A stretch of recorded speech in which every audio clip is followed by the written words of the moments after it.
Ustadz Syafiq menerima sebuah pesan.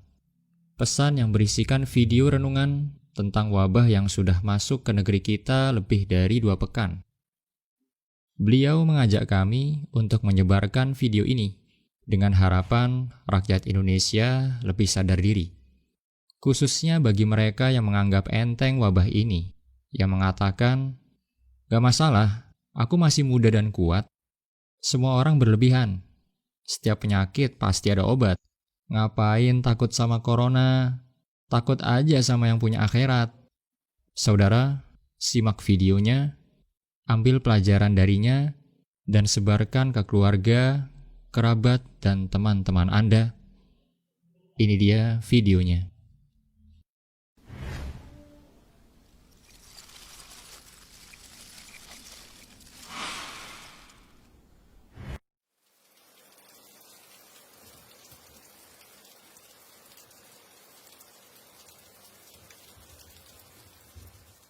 Saya sempat tidak terlalu perhatian dengan masalah virus corona, kecuali yang berkaitan dengan masalah agama, khususnya tentang hadis seputar obatnya, doa dan zikir penangkalnya, serta beberapa tips duniawi untuk mencegahnya. Mungkin karena saat itu corona belum hadir di Indonesia. Beritanya masih sekitaran Cina. Isinya tentang perjuangan pemerintah dan tenaga medis melawan corona di sana. Itu tergambar dari foto wajah tenaga medis yang memerah bekas masker dan kacamata. Saya hanya sebatas mengerti betapa beratnya tugas mereka.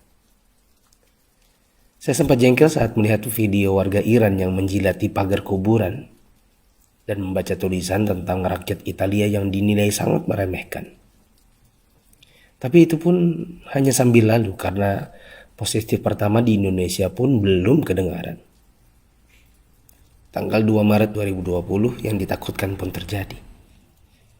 Pasien corona pertama di Indonesia diumumkan oleh Presiden Jokowi. Inilah takdir Allah yang harus sabar dihadapi. Pandemi corona telah memasuki negeri ini. Jumlah pasiennya bertambah hari demi hari. Gambar-gambar mirip dengan yang di Cina bermunculan di grup sana sini. Ada bekas alat pelindung diri tergurat di pipi. Tenaga medis bicara dengan kertasnya.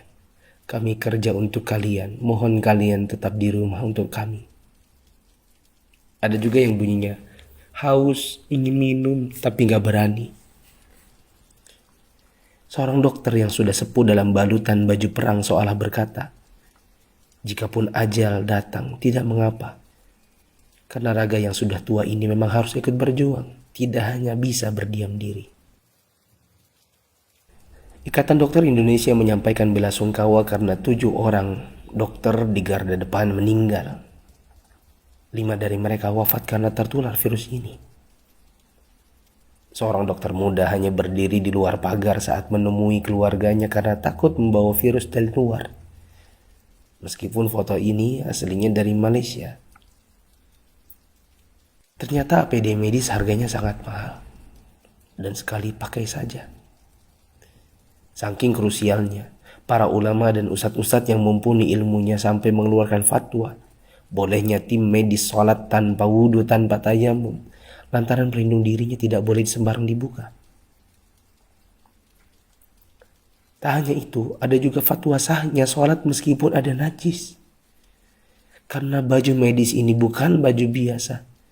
Sekali dipakai untuk satu shift jaga, berjam-jam tanpa makan, minum, bahkan buang air dengannya menggunakan pampers orang dewasa. Bayangkan lagi jika dokter dan perawat wanitanya adalah ibu atau saudari kita yang sedang mengalami datang bulan. Dan lagi deras-derasnya. Atau dia istri kita yang harus berjuang di rumah sakit, sementara punya bayi yang juga harus disusui tapi tak bisa. Ada pun yang wafat, mayatnya tidak bisa dimandikan, bahkan tidak ditayamumkan seperti biasa, hanya disolatkan dan dikubur bersama plastik membungkusnya. Melihat dan membaca berkali-kali, saya pun akhirnya bisa memahami dengan hati. COVID-19 ini bukan sakit biasa, dan tugas tenaga medis sangat berat terasa. Kalau bukan karena tidak ingin ditanya keluarga ada apa, saya banyak mengalirkan air mata. Untuk pasien positif corona dan keluarganya, sabar ya. Insya Allah sembuh tidak lama. Jika bersabar, kita dapat pahala. Di rumah dulu sampai negatif. Kasihan jika virus ini menular ke orang lain. Apalagi kepada yang punya penyakit penyerta dan lanjut usia.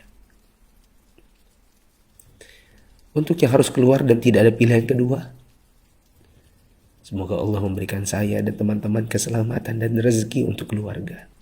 Jaga kesehatan ya. Usahakan jaga jarak dengan orang di sekitar kita. Kita tidak tahu siapa yang tertular, siapa yang sehat. Karena yang positif corona pun bisa jadi tidak merasa karena tidak ada gejala. Untuk yang masih abai dari solidaritas bersama, saya ingin mengetuk pintu hati dan meminta waktu teman-teman sebentar saja. Yuk kita berpikir bersama.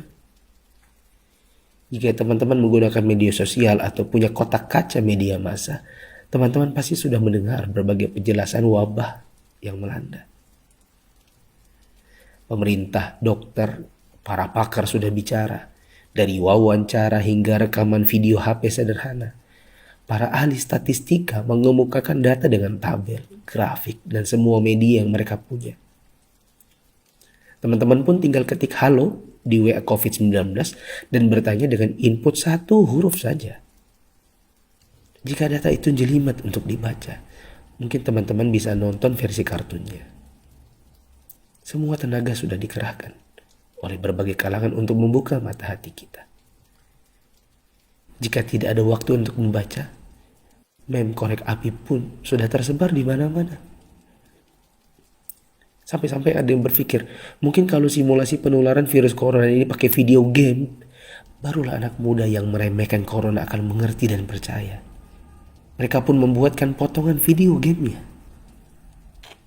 Artinya, jika usaha seperti ini masih belum menyadarkan kita, entah dengan cara apa lagi.